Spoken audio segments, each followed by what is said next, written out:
Shalom, shalom, shalom. Bienvenue sur mon émission L'Évangile de Dieu avec Clarisse. Je m'appelle Clarisse et nous sommes en train de lire le Nouveau Testament, commençant par le livre de Matthieu, bien sûr, parce que c'est là où c'est le premier livre du Nouveau Testament. Alors, nous avons lu la semaine passée le premier chapitre et nous sommes au chapitre 2. Juste un bref résumé de la semaine passée pour ceux qui n'ont pas regardé, mais sinon, je vous conseille d'aller cliquer sur la vidéo pour regarder, parce que je ne vais pas aller dans les détails. Là, je vais faire juste un bref, deux points qui m'ont marqué. La dernière fois, ça commence par le chapitre 1 commence par la généalogie de Jésus. Et l'un des points qui m'avait marqué là-dedans, c'était que la plupart des personnes qui sont dans la généalogie de Jésus, que ce soit du côté par le sang, que ce soit sa lignée terrestre par le sang, qui était Marie, ou que ce soit de sa lignée terrestre euh, par légale, donc par Joseph, parce que Joseph est son père adoptif, n'est-ce pas? Il n'est pas son père biologique. Donc, que ce soit de l'un ou l'autre côté, nous avons vu que la plupart des gens dans sa lignée étaient des pécheurs. Donc, commençant même dès le premier, dès les premiers versets, ça parle de David et d'Abraham. Ils disent David, Abraham engendra et tout et tout. C'était les engendra. À David, Abraham, pécheur, tous. David a même tué. J'ai expliqué. Allez voir dans la vidéo. Euh, donc, Abraham, il a menti. Donc, en fait, la plupart des personnes dedans étaient des pécheurs. Et je disais donc que euh, avec ça, Dieu veut nous montrer que Jésus d'abord est venu s'identifier aux pécheurs. Il n'est pas venu pour des gens qui sont... Lui-même, il a dit, c'est des malades qui ont besoin de docteurs et non des gens qui sont en bonne santé. Donc, il est venu s'identifier aux pécheurs. Et aussi, notre leçon dedans, pour moi même, la leçon la plus importante dedans, c'était que peu importe l'étiquette que tu as eue sur toi dans le passé, peu importe comment tu t'es comporté avant, les péchés que tu as commis avant, mais quand tu donnes ta vie à Jésus, il prend ta vie, il la transforme, tu n'es plus la même. C'était la leçon à tirer dedans. Parce que regarde, j'ai dit, le roi David, il a même tué quelqu'un, mais c'est lui que Dieu a appelé l'homme d'après mon cœur. L'homme d'après mon cœur, un meurtrier. Donc, Dieu est capable de transformer ta vie d'une manière que tu ne peux même pas imaginer. C'est juste que toi, tu dois te soumettre à lui. Deuxième point qui m'a marqué dans le premier chapitre, c'était le caractère de Joseph. Le monsieur m'a beaucoup impressionné parce que, imaginez-vous quelqu'un qui est fiancé avec une fille, on vient lui dire qu'elle est enceinte. Avant même que l'ange ne vienne lui dire que, en fait, c'est le Saint-Esprit, c'est Dieu qui est le père qui a causé cette grossesse, il ne pouvait que penser que Marie l'a trompé. Mais regardez son comportement, comment il agit. Il n'a pas laissé que ses émotions dictent son action à prendre par rapport à Marie. Au contraire, il cherchait même toujours à la protéger. Donc, en fait, allez regarder la première vidéo. Donc, maintenant, nous sommes au chapitre 2. OK? On va aller le chapitre 2. Comme je vous ai dit, j'espère que vous avez lu. C'est mieux de lire avant de venir pour que la vidéo ne soit pas très longue. Donc, c'est un peu ça. Alors, au chapitre 2, là, je vais mettre mes lunettes et puis on va commencer. Le chapitre 2 commence par, j'ouvre ma Bible électronique pour lire. Je ne vais pas lire, je vais juste un peu me rappeler où est-ce qu'on commence. Là, au chapitre 2, j'ai mes notes ici. Désolé, c'est tombé. Euh, Jésus étant né à Bethléem en Judée au temps du roi Hérode, voici les marches d'Orient arrivaient à Jérusalem. Yes, c'est là où on va commencer. Dès le début, Jésus étant né à Bethléem en Judée. Pourquoi est-ce que Matthieu a précisé Bethléem en Judée? C'est parce il y avait deux villes de Bethléem. Peut-être qu'il y en a même encore, moi je ne sais pas, mais je sais que quand lui décrit, il y avait deux villes de Bethléem. Il y avait la ville de Bethléem qui est ici en Judée, et puis il y a une autre ville de Bethléem qui est de la tribu de Zébulon. Donc Matthieu précise Bethléem en Judée parce que c'était le berceau de David. Et vous savez que dans la prophétie, ça disait que Jésus doit venir de la descendante de David. Donc, il fallait qu'il précise que c'est bon, puisque ça, c'est le berceau de David et parce que c'est là où le Messie devait venir, donc la descendance, ça a été prophétisé comme ça. Donc, il mentionne ce passage dans le livre de Michée. Si tu veux savoir où c'est, tu pars dans Michée, chapitre 5, verset 1. Tu vois?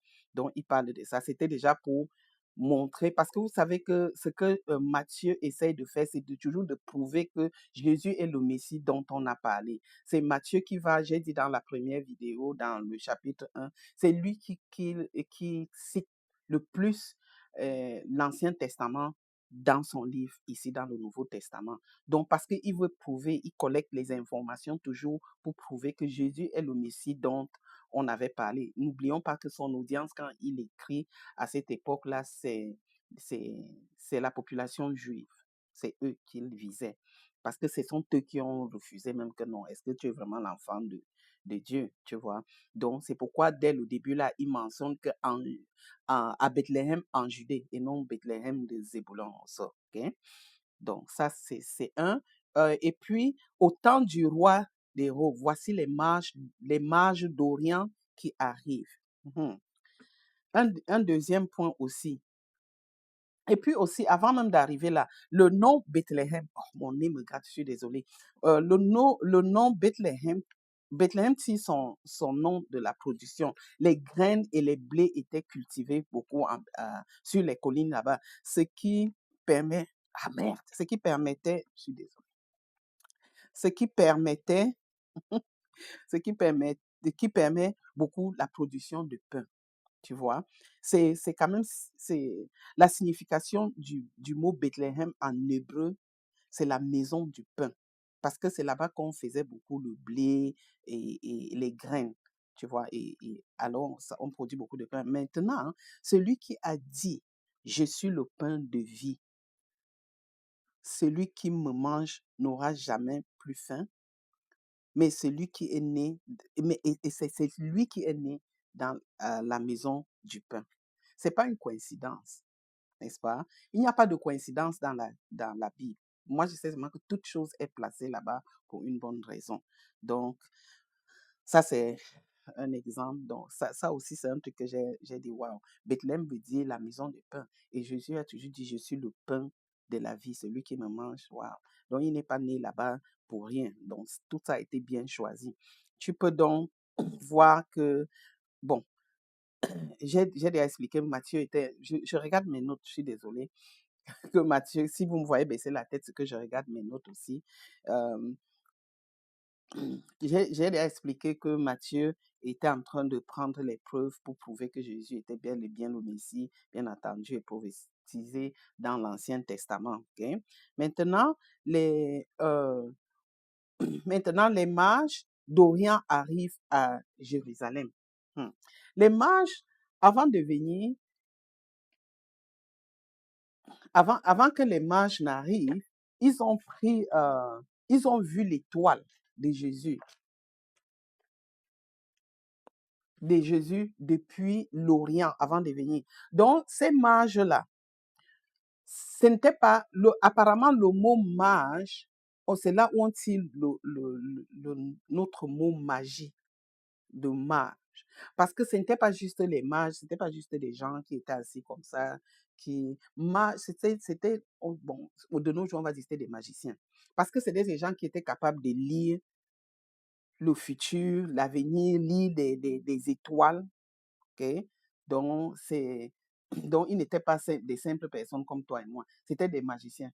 Donc, ils ont des informations d'identification légitimes. Ce sont des faiseurs de rois en ce temps-là. Donc, même quand, c'est comme ce qu'on appelle les lobbyistes aujourd'hui. Quand même les politiciens voulaient mettre quelqu'un en place, roi doit être formé, on peut aussi les consulter donc, parce que c'était vraiment des gens qui avaient des informations surnaturelles, ok? Parce qu'ils étaient capables de lire, par exemple, dans les étoiles. Donc, donc il n'y avait pas de roi qui était placé sur la chaise sans qu'il ne soit au courant, sans qu'il ne soit même informé avant. Donc, personne ne pouvait devenir roi sans être approuvés ou couronnés par eux, c'est ce que j'ai écrit. Leur vie était préoccupée par les étoiles, les rêves, l'astrologie, etc.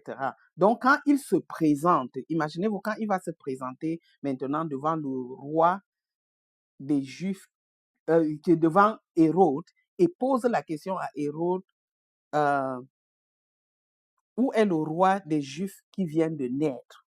Hmm. Bon, d'abord, il faut que vous sachiez sur la personne d'Hérode. Okay? Hérode, c'était le roi à l'époque, n'est-ce pas? Et maintenant, et c'est un homme qui ne s'amusait pas avec son pouvoir. C'est quelqu'un qui ne voulait pas que quelqu'un vienne le dégager du pouvoir. C'est l'exemple du roi Hérode qui me fait comprendre nos présidents africains, d'autres gens qui viennent au pouvoir et qui ne veulent plus quitter là. Je comprends parce que c'est comme si le pouvoir là est sucré. Quand tu es assis là, une fois, tu ne veux plus quitter. Parce que lui, c'est un monsieur qui était brutal. Il était connu pour sa brutalité. Il a tué sa femme, sa belle-mère, même ses enfants, pensant que ses enfants voulaient le déclasser, jouer un tour, parce que c'est ce que les enfants faisaient avant aussi. Bon, je veux dire, même de nos jours, il y a des présidents qui ont dit que c'est l'enfant qui l'a déclassé. Donc, lui, il était tellement dans son poste de roi était tellement important pour lui, il ne pouvait pas s'amuser avec. Déjà, même comme preuve, il ne mangeait même pas le cochon pour impressionner les Juifs. Ça fait que l'empereur de Rome avait dit que c'est mieux d'être le cochon d'Hérode que d'être un membre de sa famille. Parce que au moins, le cochon, il ne mange pas, non, il ne va pas tuer le cochon. Mais un membre de sa famille, il tue son propre fils. Il tue tous ceux qui croyaient qu'il posait un danger pour lui pour son trône, tu vois. Donc, il était un homme avec beaucoup de sang sur sa main. Okay? Donc, imaginez-vous alors maintenant, quand les mages d'Orient viennent lui dire qu'on a vu l'étoile d'un roi qui est né depuis l'Orient, ses antennes se sont levées. Le gars a dit non, jamais. Attends, je suis roi. On vient me dire qu'il y a un roi. Donc, alors, il avait vraiment... Et puis, au verset 2 même, vous voyez aussi que les mages avaient perdu l'étoile. Pourquoi j'ai dit ça? Parce que quand tu vas arriver au verset 10, si tu lis au verset 10, quand on dit, quand ils aperçurent l'étoile, ils furent saisis d'une très grande joie. Donc, quand ils vont poser la question à Hérode là-bas, ils sont arrivés peut-être dans la ville, mais ils ne savent pas exactement où est la maison parce qu'ils suivaient l'étoile. Et là, l'étoile a disparu. C'est comme ça que l'info est arrivée chez Hérode. Même pour ça, quand ils sont partis, Hérode a vite rassemblé ces personnes aussi. Comme je dis, ces gens-là avaient toujours les astrologues qui regardaient dans les... Donc, il a appelé les scribes, qui connaissaient la Bible pour leur demander que et l'histoire c'est que j'entends ici là, est-ce que c'est possible qu'il y ait un autre roi qui vienne? Il voulait d'abord se rassurer que est-ce l'histoire si est vraie avant de prendre des actions. Donc, il a donc appelé, c'est ce qu'on dit ici, où est né quand nous avons vu son roi.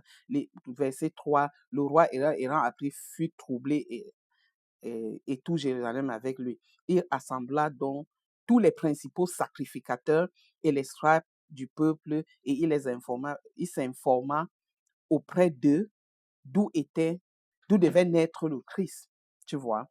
Donc, et justement, comme je dis, ces gens-là, ils avaient des infos. Ces gens-là connaissaient la Bible. Ces scribes, tous ces gens-là, ils connaissent bien la Bible. Ils lui ont dit, oui, c'est vrai. La prophétie nous dit que, voilà, il y aura un enfant qui va naître, en tout cas, comme on a lu là.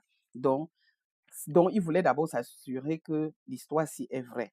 C'est là où il, il décide de prendre maintenant les actions. Mais avant ça, on dit, donc il les assemble, il prend l'information, et toi, Bethléem, terre de Juda, ça, verset 6, c'est la prophétie qui dit que c'est vrai, ce que les mages sont venus lui dire. Alors, Hérode fit appeler en secret ces mages. Il dit que bon, venez, vous savez quoi, allez rendre visite à l'enfant, au roi, mais quand vous retournez, passez par chez moi pour me dire exactement là, pour que j'aille aussi l'adorer. Nous tous, que ça, c'était maintenant ses plans qu'il avait mis en action. Que merde. On sait déjà ce que c'était ses plans. Bon. Mais ce qui m'amuse ici, là, et puis donc, attends, il les envoie. Donc, il dit, après avoir entendu le roi, il partit. Bon, ils sont partis. Bon, et c'est là où ils sont partis. Maintenant, quand ils ont vu l'étoile, ils sont arrêtés, ils étaient contents. Ils sont donc entrés, verset 11, dans la maison. Bon, et puis, un truc que j'ai oublié dès le début, quand on parle des mages, c'est pourquoi l'étude biblique, comme nous sommes en train de faire là, est très bien. On parle des mages, n'est-ce pas? Jusqu'à présent, nous, on a grandi. Moi, j'ai grandi en écoutant que il y a eu 3 mages et oui, il y a eu 3 mages qui sont venus rendre visite à Jésus quand il est né, bébé Jésus avec 3 cadeaux. Vous voyez qu'aujourd'hui, je vais peut-être tuer votre théologie parce que moi-même, la première fois que j'ai vu ça, j'ai dit, hein, donc il n'y avait pas 3 mages. Il n'y a pas 3 mages. La Bible n'a jamais dit que c'était 3 mages. Donc, on a assumé que c'était 3 mages à cause des 3 cadeaux qui ont été présentés. OK? On dit, parce que ici, lorsque, voilà, ils entraient dans la maison, au verset 11, ils virent le petit enfant avec Marie, sa mère, se prosternaient, l'adoraient, lui offrirent ensuite des trésors, lui offrirent ensuite des présents, de l'or, de l'encens et de la myrrhe. Tu vois, déjà les cadeaux montrent qu'ils venaient vraiment voir un roi, parce que l'or représentait la royauté. OK? Donc, attends, je vais voir un peu mes notes ici.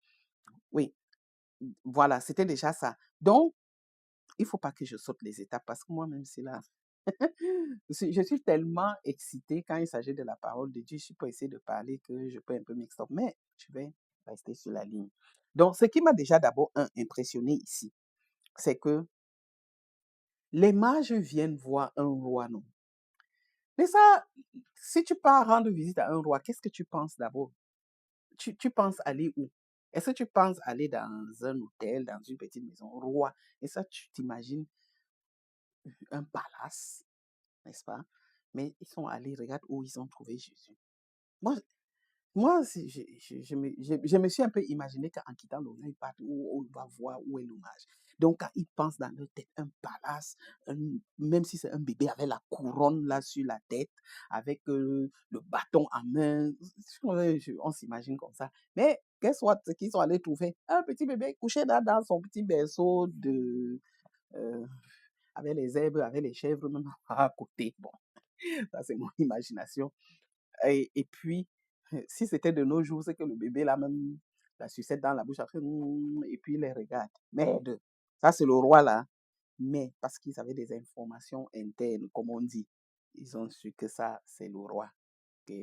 Mais j'ai juste un peu laissé jouer mes imaginations. Je dis que, OK, ça c'est l'enfant là que Dieu même me dit que, OK, tu vas accoucher, il sera roi. Il va sauver le monde. OK. Quand on vient me donner d'abord son or là, je prends ça, il m'a fait mes bijoux avec un or. Ça, je dis que, mais attends, le bébé, s'il va faire quoi avec l'or? Hein? OK. Et plus. Et en plus, deuxième cadeau, c'était quoi? L'encens. Et puis, attends. Donc, on dit, c'est vraiment au roi, c'est pourquoi il donne l'or. Oui. Donc, l'or pour la royauté et l'encens pour la pureté. Apparemment, l'encens, là, c'est ce que les rois, les riches mettaient dans leur maison avant une bonne idée. Maintenant, la myrrhe. La mienne, apparemment, ça représente la souffrance, donc ce qu'il devait traverser dans le futur, la croix et tout. C'est comme ça que moi, j'ai compris ça. OK? Bon, maintenant, puis ils regagnèrent le pays, leur pays par un autre chemin, bien sûr.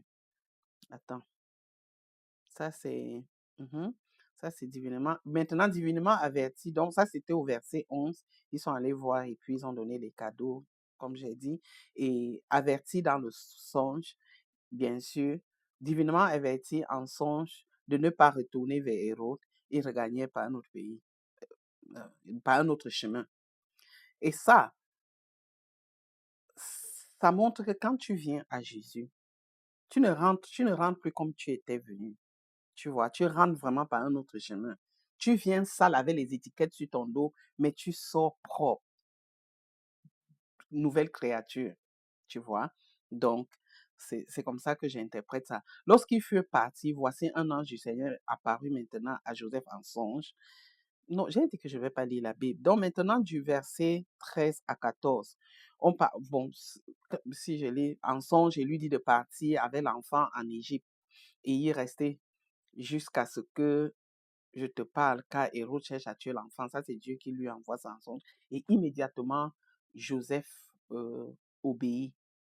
Tu vois, quand je parlais de son caractère la semaine passée encore dans mon truc, c'est ce que je disais, que c'est dommage que Joseph soit mentionné juste un peu dans la Bible parce qu'il a vraiment joué un très grand rôle.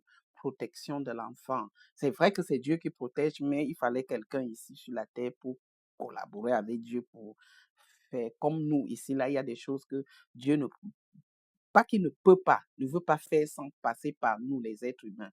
Donc, il avait besoin, et c'est Joseph qui l'avait choisi. Joseph obéit directement. Bon, et puis note quelque chose ici. Tout ceci se passe.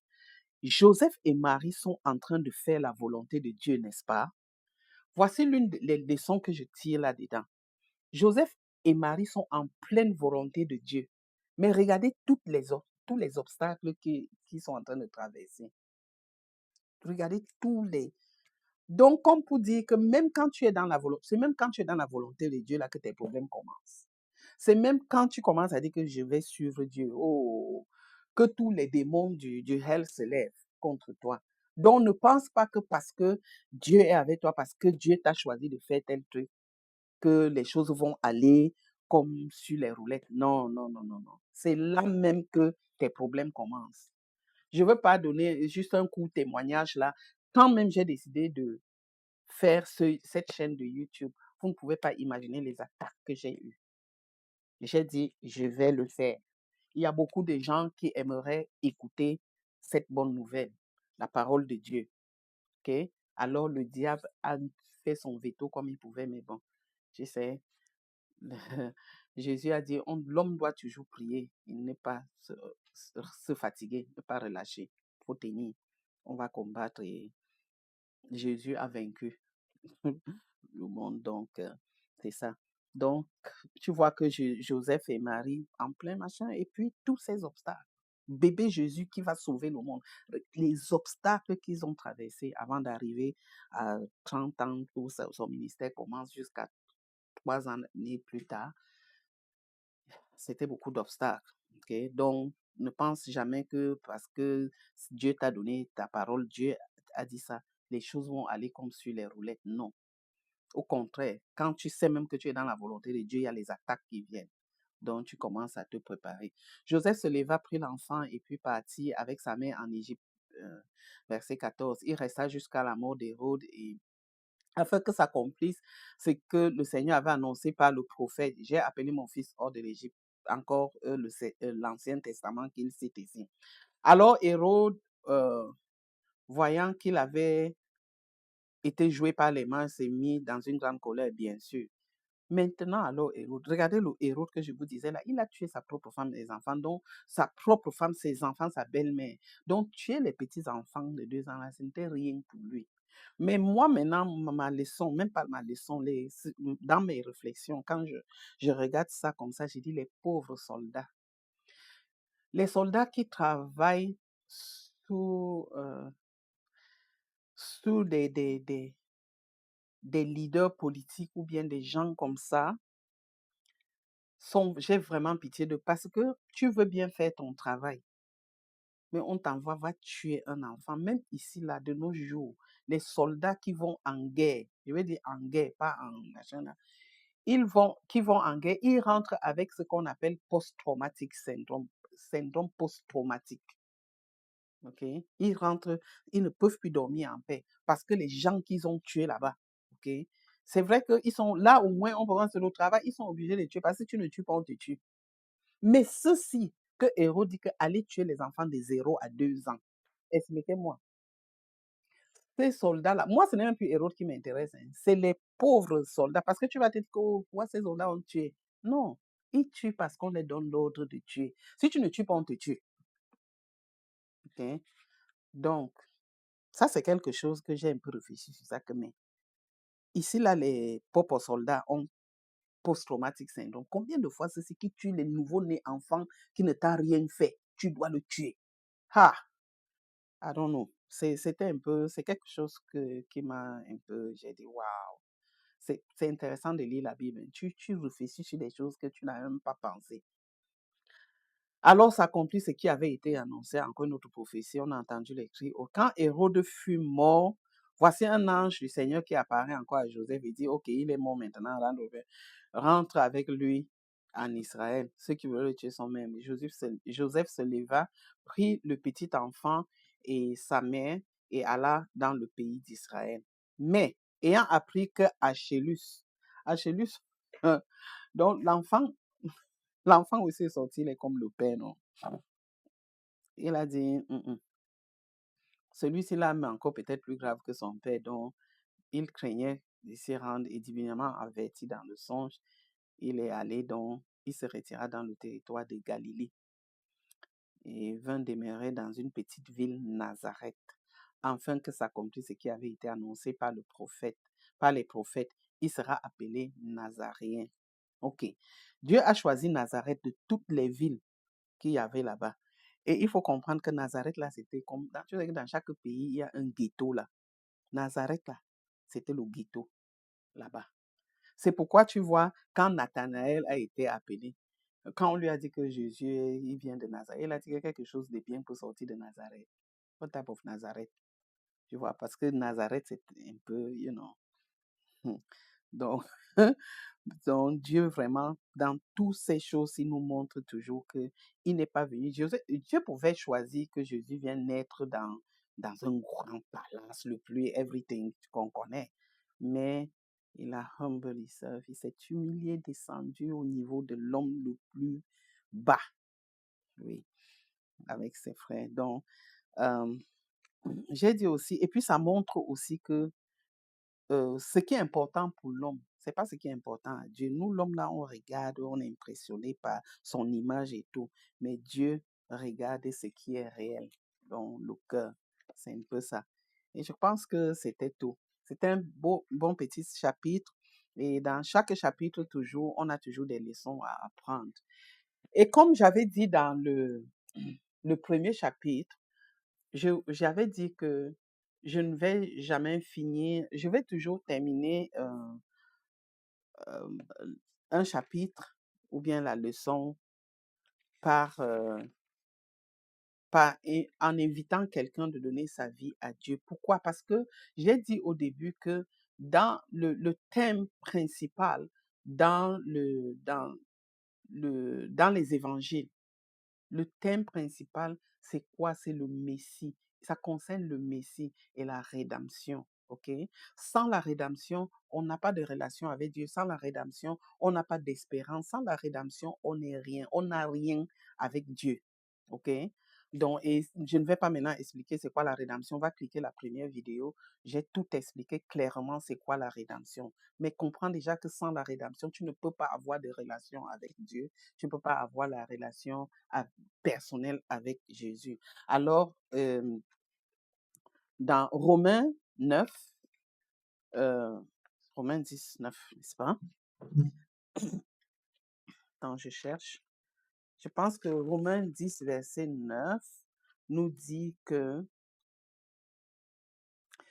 Non, oui, Romains 10, verset 9, j'ai trouvé. Nous dit que si tu confesses de ta bouche le Seigneur Jésus et si tu crois dans ton cœur que Dieu l'a ressuscité des morts, tu seras sauvé.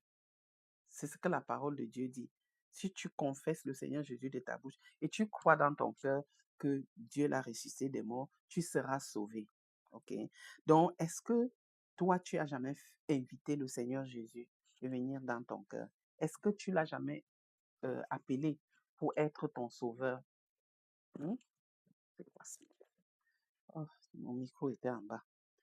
Est-ce que tu as déjà fait cela? Donc, je t'invite donc maintenant à le faire. Si tu veux, confesse donc le Seigneur Jésus avec moi aujourd'hui. Invite-le dans ta vie et comme ça, selon sa parole, tu seras sauvé. Alors fais cette prière avec moi. Seigneur Jésus, je sais que je suis pécheur. Je te demande pardon pour mes péchés. Viens dans mon cœur, Seigneur Jésus.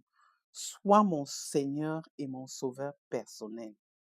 Je crois dans mon cœur que tu es mort et le troisième jour, tu es ressuscité des morts. Et alors, je prie que tu viennes, entre dans mon cœur, transforme ma vie. Fais de moi ce que ta volonté veut, Seigneur. Aide-moi à vivre d'une manière qui te soit agréable. Au nom de Jésus-Christ, j'ai prié. Amen. Oh, merci, merci. Bienvenue dans la famille de Dieu. Alléluia. Toi qui as fait cette prière, mon frère, ma soeur, qui a fait cette prière, tu ne sais pas, c'est le meilleur jour de ta vie, mais que peut-être tu ne sais pas encore. C'est la meilleure décision de ta vie, de donner sa vie à Jésus. Et essaye maintenant de vivre selon le cœur de Dieu, selon la Bible. Essaye de t'adapter aux paroles de Dieu. N'écoute pas juste la parole, mets-la en pratique. Et, je te souhaite encore la bienvenue. Et là, tu es sauvé. Il n'y a pas un miracle. Tu ne vas pas sentir des goosebumps. Tu ne vas pas avoir la chair de poule. Quelque chose va bouger dans toi. Non, c'est juste de confesser. Tu acceptes. Et là, tu es né de nouveau. Tu peux aller regarder l'histoire de c'est Nicodemos qui avait demandé comment être né de nouveau, entrer dans le ventre et sortir. Non. En ça, tu es né maintenant de l'Esprit de Dieu. Et le Saint-Esprit est maintenant venu rester dans toi. Alors, bienvenue. Et c'était tout. Merci beaucoup de m'avoir écouté. Merci de me joindre. Chaque fois, je vais essayer au moins une fois par semaine de, de lire un chapitre et expliquer. OK? Merci beaucoup de m'avoir suivi. Si vous avez aimé la vidéo, vous pouvez mettre un pouce pour euh, liker, comme on dit, l'aimer, ou bien vous pouvez aussi souscrire sur ma chaîne pour recevoir les vidéos dès que j'en fais un. Et merci beaucoup et passez une bonne soirée. Shalom.